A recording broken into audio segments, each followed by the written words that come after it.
Guys, welcome back to Wheelman. It's our second episode ever, and we are here with the Taylor Ray. This guy is a amazing drift driver and placed third place in the Freedom 500. He's pretty familiar with the track. We got a storm coming in, so no more talking. We're sending him out for his oval laps, and it's a little damp on the track, so take that into account. That's a disadvantage for sure. We were hoping it was going to dry up, but now we got this other storm rolling in, so we're going to send him out and see what he can do. All right, here it goes. AC's on. T-Ray on the damp Freedom Factory. Where's the wipers? There we go. Oh, the wipers suck. Windshield wipers on, man. It's starting to rain. A lot of rain coming in now.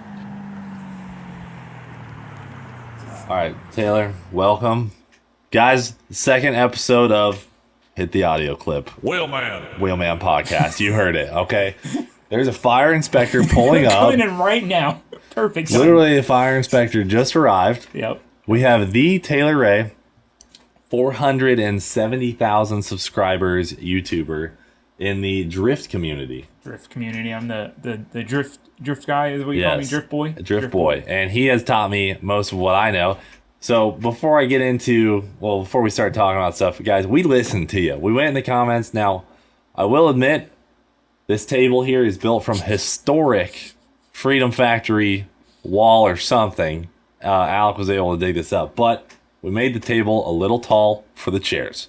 So next up, we're going to have some taller chairs. But, everyone was saying they wanted to be able to see the track in the background. So what do? We got Crispy to tint the windows on the FF shack. We got a new table, so we're sitting up higher, and the camera's way higher. And we also swapped places because people were saying during a podcast you should let your guests sit near the door. So we're really out here just trying to find the fundamentals of what a good show makes up. And I feel like, do you feel comfortable? I feel way more comfortable here than I would over there, that's for sure. And we also went ahead and lowered the temperature from 97.8 degrees to 96 degrees. So last time it was 97.8, now we're 96. So it's still very hot in here. We're actually sweating and covered in rain because Taylor started his laps and a Florida monsoon came upon the track. I mean, he did get some fantastic lap times. He might be going back out after this. It looks like it's clearing up, and we're hoping that the track dries out so that Taylor can get a good lap time. So how'd it feel so far, though? It really didn't feel bad. I was just more concerned that it was going to catch me out when I hit the wet. Then, it felt like it had plenty of grip. It was just all me, being afraid to push it because I knew it was wet. It was like a mental thing. Well, yeah. And I mean, we've got brand new Nittos on the car, so it does have fairly good grip. Yeah. Even in the wet. Even when it was raining, it was felt about the same. And you know better than anyone that the track surface at the Freedom Factory is so coarse. Yes, very coarse. It just wrecks tires. So it sheds water really fast and actually just has fantastic grip, but it will kill your tires very quickly. How many tires do you think you go through a year? Drifting? Yeah. Let's see. Probably 4 sets an event on average. That's 8, 2 times a month, so 16, 160, 192 tires. Wow. Yeah. So 190 plus tires a year. Do you have a tire sponsor? No. Any tire sponsors who are watching, someone needs to hook our boy T-Ray up. Please. That kills a lot of tires. I know I've been in a drift accident with you. How many crashes do you think you get in a year as a drift driver? I mean, you're pretty good. I would say it's changed a lot. When I first started driving, I was cautious, and then I learned to push it, and then I crashed probably several times, and then now I don't know, not very often. You backed it down. Yeah, and you got a better driver now. Well, and I drive with the same people who are good and consistent, and that's really the only chance, the only risk, Yeah. So I mean, what's the worst damage you've ever done to a car in an accident? I pretty much totaled a 240 that I had. Really? I hit the wall with the back end. It was coarse, so I've learned to never say last run. You've said that to me. Because this friend of mine who rode BMX gets in the car with me, and I'm like, hey, it's my last run. And he tells me, you shouldn't say last run. And I'm like, nah, dude, it's fine. Smashed the car into a wall. But I hit the wall, and the front went up, and the car launched in the air and landed backwards. But I mean, I drove home. It's just like the control arm was rubbing the. It was pretty bad. Tough break. And, I mean, so what do you say instead of last one? You say another one. Another one. I'm gonna do another yeah, one. never say last one. Good to know. Wise words from Taylor Ray. It's You important. could crash if you don't say another one.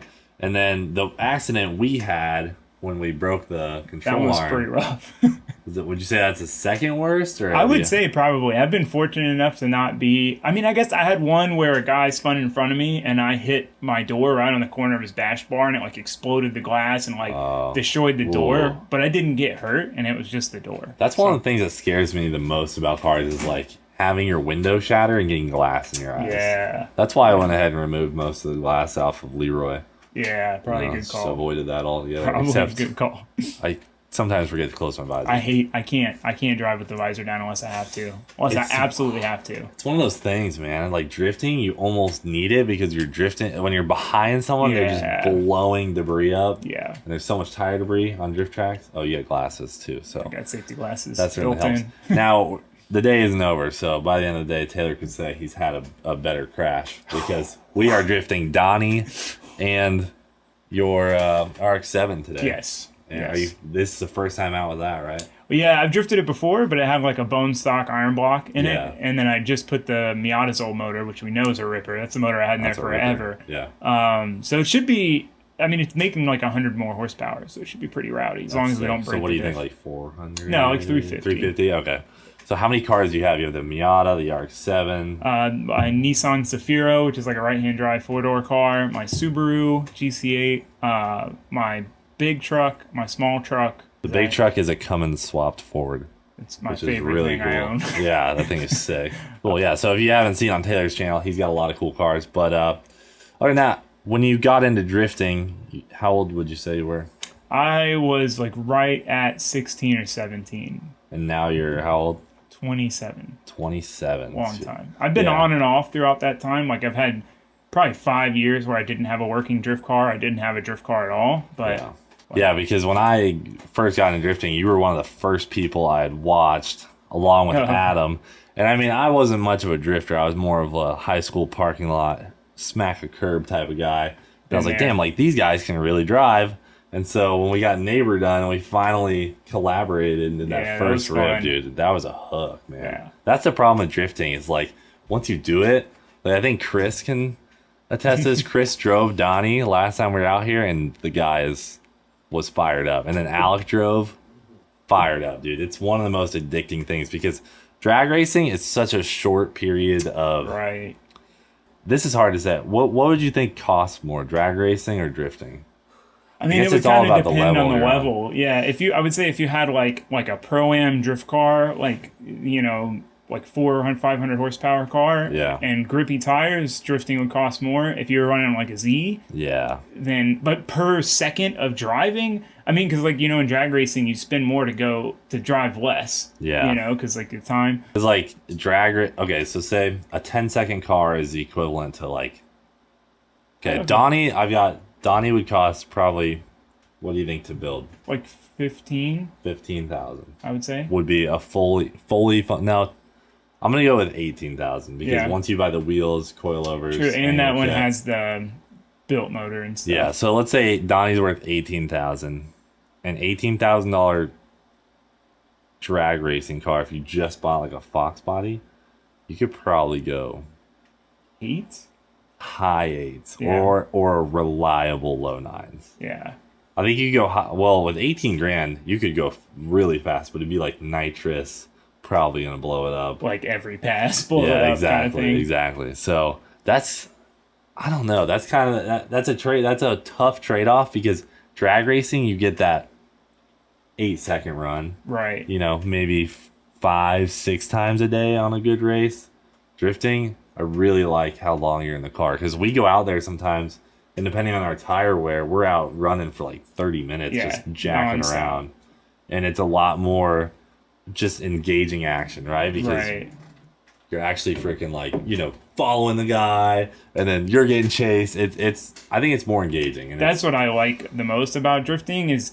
Like most other motorsports, like you trying to be the best and you can like quantifiably be the best. Like I'm faster than you, I'm slower than you, whatever. Whereas drifting, it's like you can try to be better with your friends. Like if your friend gets better at driving, then you can have better tandems with him. And like you both do a good tandem and you're both hyped afterwards. Yeah, that's true. You can enjoy it more besides just beating them. Because if you're drag racing with your friends, you're either going to beat them or lose to them, you know? So, and then the other thing too is that you gain a lot more driver skill as a drifter. Like a drifter can go drag race for the most part. Right. A drag racer can't just go drift. Yeah, drifting is its own. It's like a steep learning curve. It's kind of like riding a bike. Like once you figure out the basic movements, it's not that 100%. hard. It really is. Because once you get that thing in your head that like I'm gonna spin out, let off the gas, right? Or I need more angle, get back on the gas, then it's all game over. Because like I used to drift neighbor a little bit, but I didn't I always would like make a really cool run and then spin out at the end. Right, just send it. it. Finally started to gather that up, and then it clicks, and you really start to learn it. But I would almost, if I had to suggest to a young guy like trying to really get into motorsports, I would say start with either drifting. That's tough. The problem with like the other one I was thinking was like road racing. And road racing, you get like more seat time than drifting to an extent, but it's so hard to get into. You can't just like go to drifting is really oriented towards like young people. Like you can just go to the track with your Cobalt and go drifting. You know, I mean, obviously you can't because it's front wheel drive, but like you go with your 240. There's no prerequisites required. 100%. You know, like the way I started was I did autocross in my Subaru. Autocross grew into road course. And then I got a job as an announcer in drag racing, so then I went straight to drag racing. Okay. But I had, pretty much all of us, I think, tore up our high school parking lots. Oh, yeah. So it's like you learn a little bit of drifting there, and then when you road course, even though I was pretty good on the road course, you still can't drift. Like road course guys, they can get the tail out, but I don't think they can control a drift. It's like, I think drifting is one of the highest levels of driving. For sure. I mean, it is tough. Obviously, once you get to cars that rely on downforce to race, right? Yeah, I think that's a higher level. That's a whole nother ball game. And then maybe I'm sure top fuel cars. Oh, I can't even after driving Ruby. I can't. Dude, I think top fuel cars are almost a roll of the dice. Yeah, just point and shoot, basically. Yeah, because I mean, I know they can, they pedal it and they're steering. Right. But like most of the accidents, when you see them, it's like. There wasn't anything the driver could really do, right? True. That so it definitely takes skill, but I think there's just a huge risk factor in just sending it. Going 300 miles an hour and 1,000 feet. That takes some balls of steel. I can't imagine it. Yeah, if you were to get into this, I don't know. I think drifting is a really good spot to start because you could just buy a 350Z.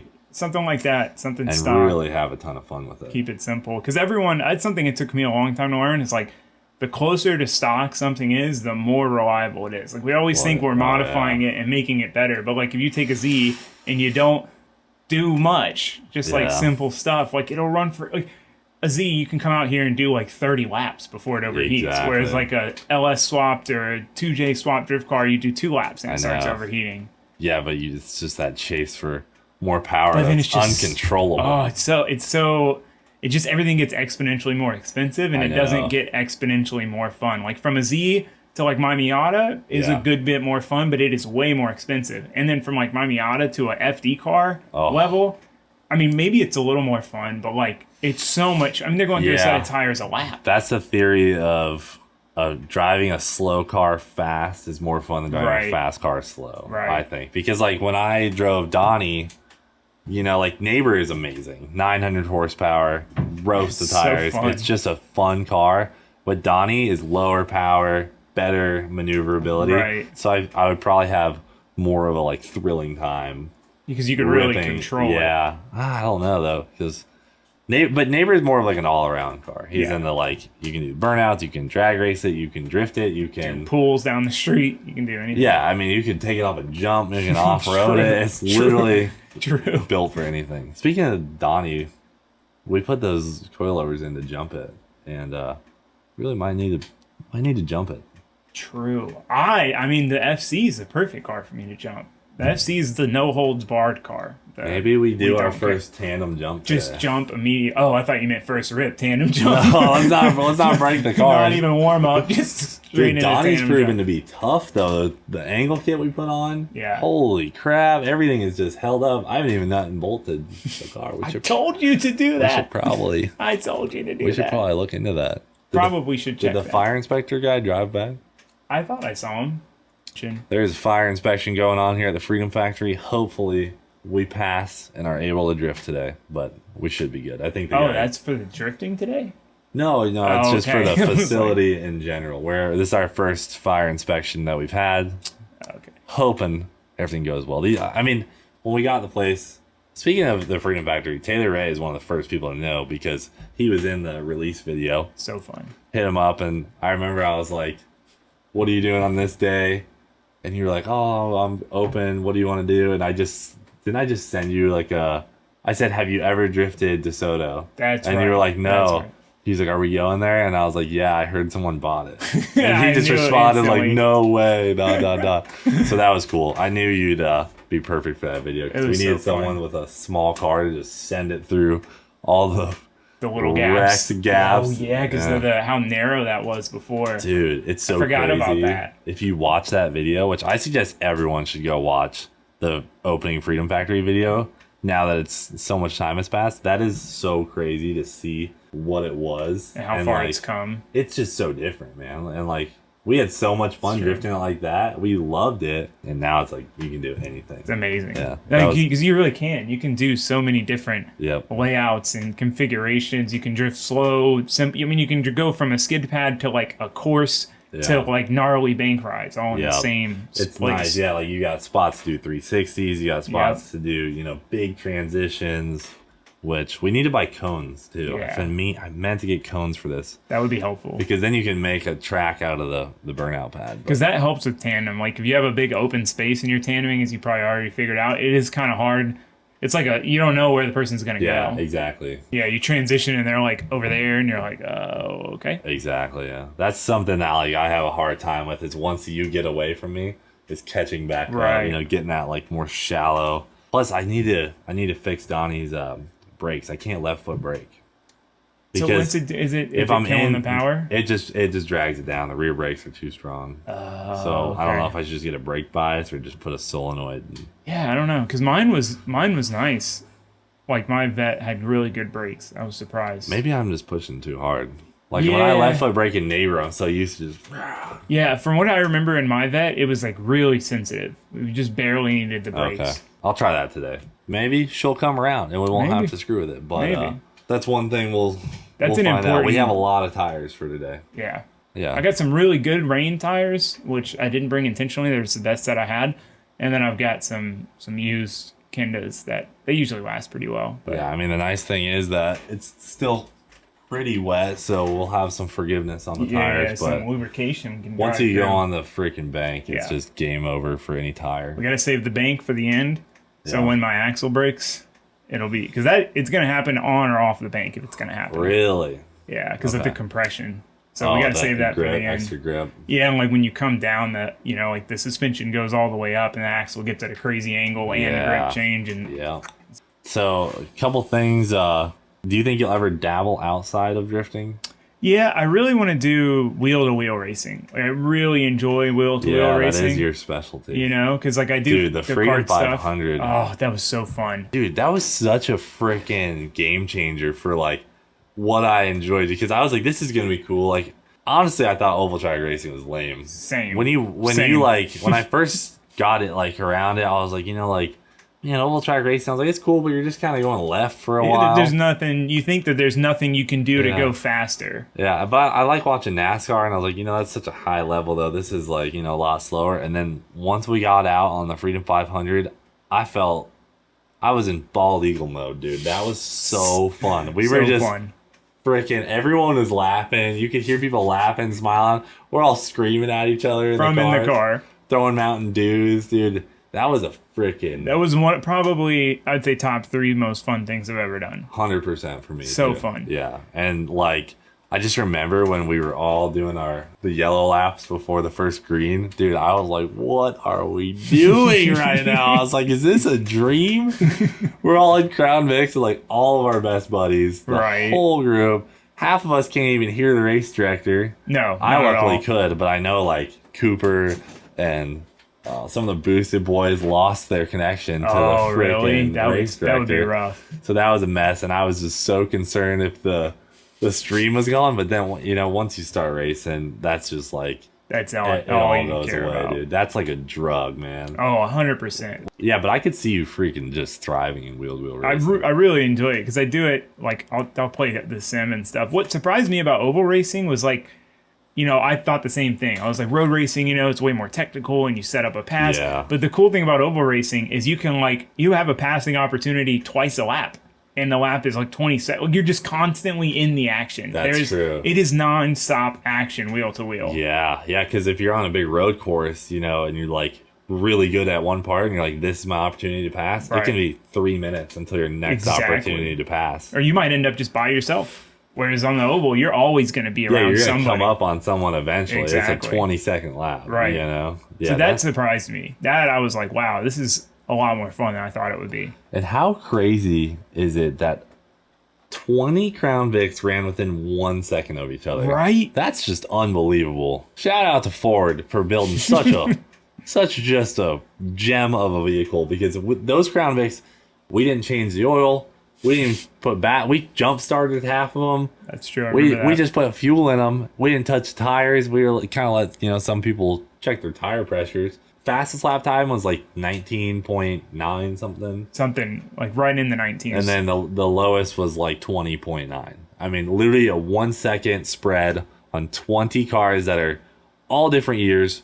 Some with 90,000 miles, some with 250,000 miles. And they ripped off all the same times. And 100 laps of pure, like halfway through, I was like, this thing has got to be overheating. I was turning the AC on the cautions and like, oh, dude, just 100%. Took it like a champ. Like nothing. It was like, are you doing anything? I don't even care. Dude, not to mention nitrous, 100 laps, and there wasn't a single mechanical failure. The only reason people got out was from flat tires or crashes. There was not a single car that just died on like the engine track, or trans or anything. which is just mind-boggling. That is mind-blowing. I wish we didn't ruin them all in the freaking off-road. That was pretty epic. That was the funniest thing ever. So I would love to find out, like, my fear was with those cars, I was like, let's just use them, because I didn't know if it's necessarily fair for the next race in November. Right. If someone gets a car that hasn't been raced 100 laps and someone gets one that does. So we talked about doing a different style. It's actually a timed race, right? So now it's I won't give too many details away, but it's a total time. So once the time expires, that's the last lap, which is really cool. Yeah. And there's also 2 drivers per car, which is really cool. We were talking about maybe half the race we do like a road course where you cut in and back out. But my fear is if these Crown Vics start shifting every lap, then we're gonna kill the transmissions, because Freedom 500, you're in second gear the whole time. There was no point in putting it in first. That's a good point. That is a good point. Maybe I should just take one of the cars, and just do 100 laps. Shift do an hour of laps, shifting. Just see what happens. I'll just go pick the highest mile one. And then just thrash it. Just thrash it. What do you know? It's got like a new trans that was put in 5,000 miles ago. I know, that would be the luck. We'd have to look under it and make sure it's a beat one. Yeah. I don't know. I would love to just have something that changes the action halfway through. I don't think we have to have it. Well, would you have like a break and then go back to it, or? Yeah. So there's gonna be a driver change at some point, which is we have like a whole plan for it, because okay.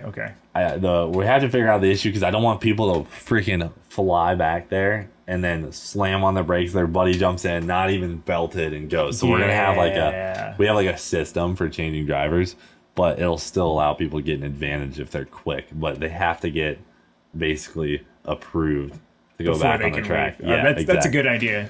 But I was thinking, if we did like a dive in on the turn 2, dive in, come through like Freedom area, and then back out right here, back up onto the oval. Yeah, I think that would really allow for a lot more opportunities for passing. Yeah, and we'll keep the Freedom 500 the same layout as it always will be. Yeah. And then maybe for this race, which has an amazing name, but I just don't want to say yet. Not yet. That would be cool. And maybe we just do it for half the race. So one driver does ovals for first half. Second driver has to be road course style. Oh, yeah.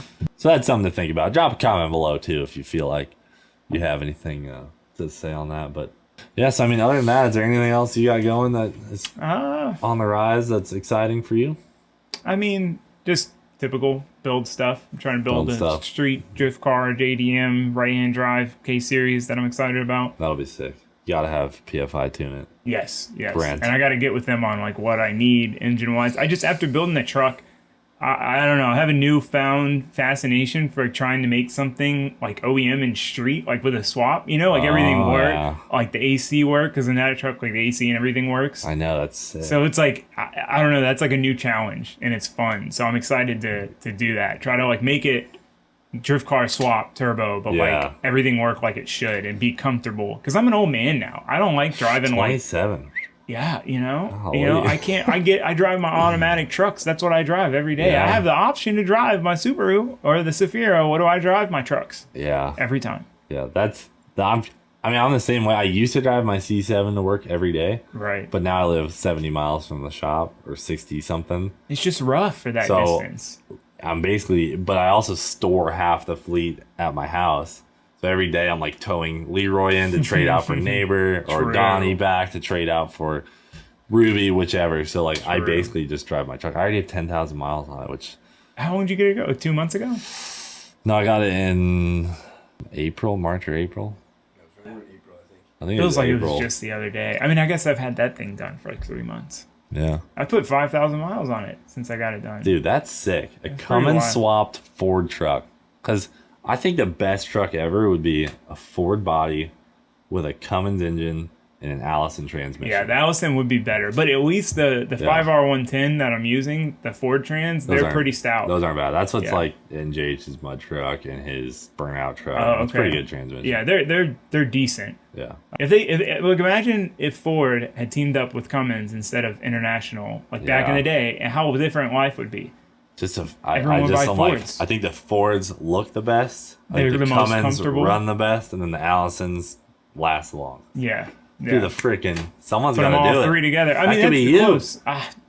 But I mean, it shifts fine. And the cool thing too about those transmissions is they're stout, and because the motors blow up in those 6.4 trucks so often, you can buy like 100,000 mile trans for like $400.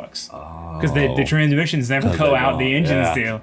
So it kind of works out. Guys, since the sun is out now and the track is drying, we're gonna let Taylor give another shot. But while you're here and we have these shots from your wet runs, now Taylor, for the record, did not get all of his laps in because of the rain.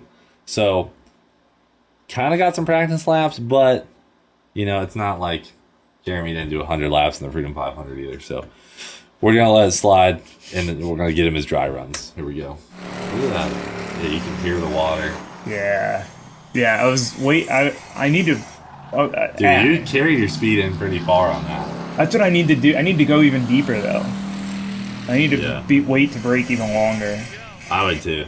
It's just hard with the wet, because it seems like if you get on the throttle early on that way out of the corner, it's just going to snap and go up to the wall. If you just rip in here, though, that's definitely where you can pick up a lot of time. I think Jeremy was braking pretty early. Yeah, if you can brake, but the thing is with braking late is you got to pitch the car in, aim it, and then brake. Yeah. Which is kind of scary because dude, how fast are we going on the straight with these things? Like 70? I don't know. I think it was like 80 on the Freedom 500. You got some good laps in though. I like the line. Yeah, definitely. Right in the dry spot. All right, well, you got a little bit of insider intel. Let's go make some more runs. Let's do it. Here he goes.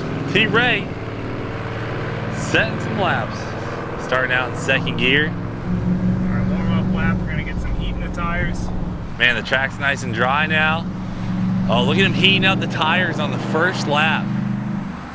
Smart kid.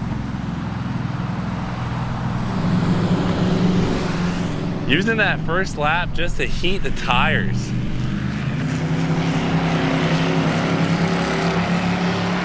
It's going to be his first full rip lap. Little low there in the shoulder, just a hair. Woo! Atta boy.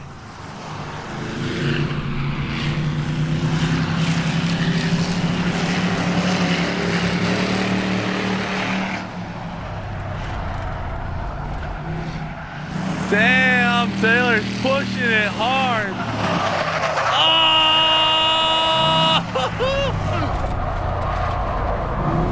My God.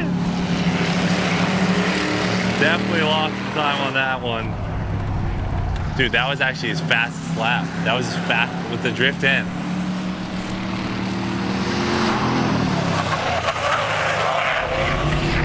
He is literally maxing out that Crown Vic.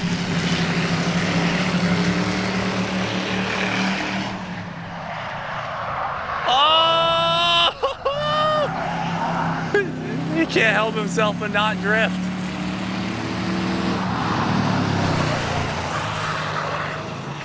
Dude, the consistency of his laps is incredible. It's his last lap, lap 10 here. See if he can gather it up.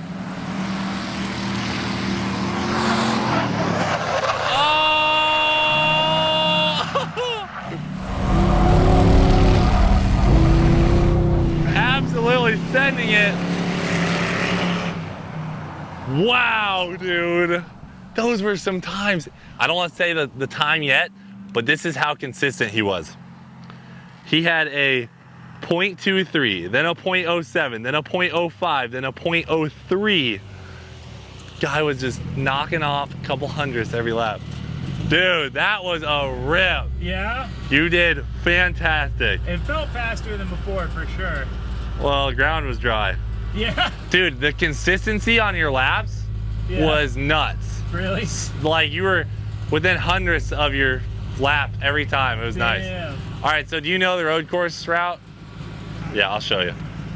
So you get 4 shots at this, okay? Okay. You're gonna start from a stop. Okay, every time. Once you move, we start the time. Okay. Okay? Go ahead. Yeah, and you can manually shift it. You can do whatever you want through this. So yeah, this one. go through the bank here. You're gonna turn down into here. Hairpin left. Oh, jeez. Straight across the burnout pad.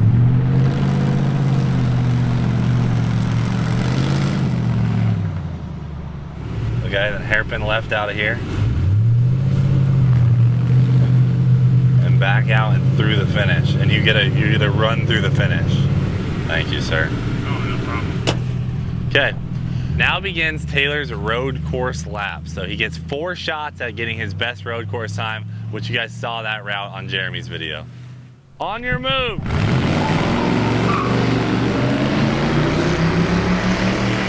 Spun the tires on the launch. That's tricky. He does have a little bit of water down here. Oh, look at that! What a maneuver!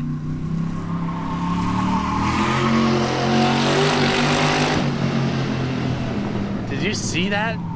That was the nicest pitching I have seen. Here we go. Back into the second hairpin.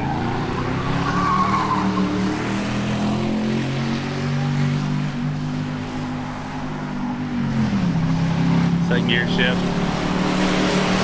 That was sick. Did you see how well executed he did that? My goodness.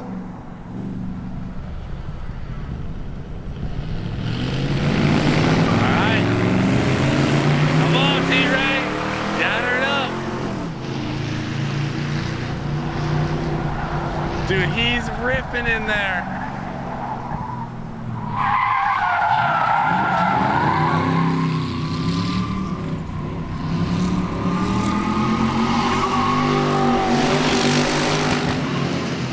Rev limiter, keeping it in first instead of doing the shift. I think that's a smart move.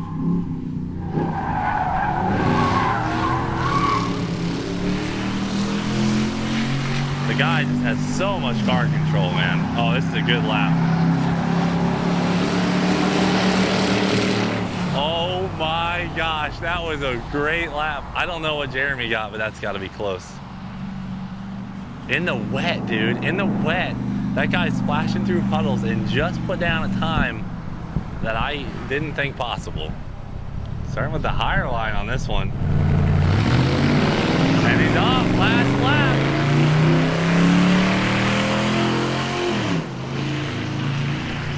Dude, the way he enters this corner is sick. Like, you can just tell.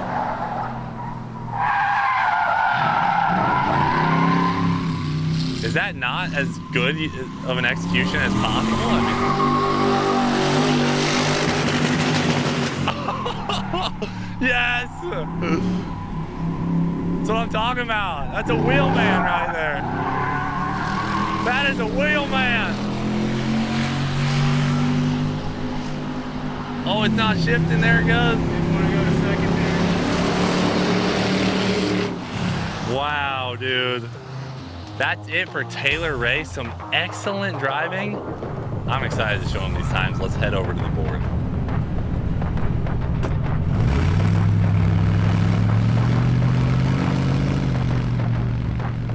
All right, Taylor, we're ready for you.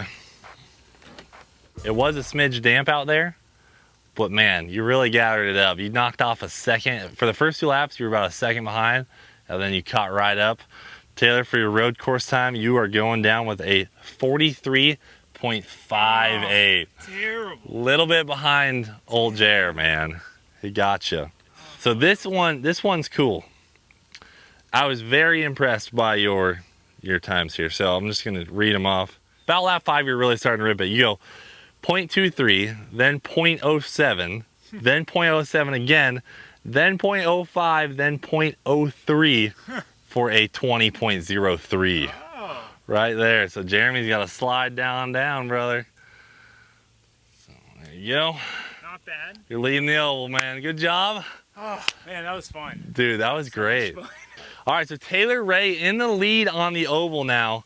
Jeremy Formato remains in the lead on the road course. You were very close, very close. But a big shout out to Taylor Ray for coming on the second ever episode of the Wheelman podcast. Thank you for having me. And yeah, we hope to have you back. Absolutely. Maybe in a while, and you can maybe give it another shot these times. Yes. How'd the car hold up? Does she feel strong? She was getting a little toasty when we were sitting there with AC afterwards, but she held up great. That's a stout unit. She didn't So, complain at all. all right, guys. Thanks again for watching our second ever episode of Wheelman. That's all we got for you today. We'll freaking see you later.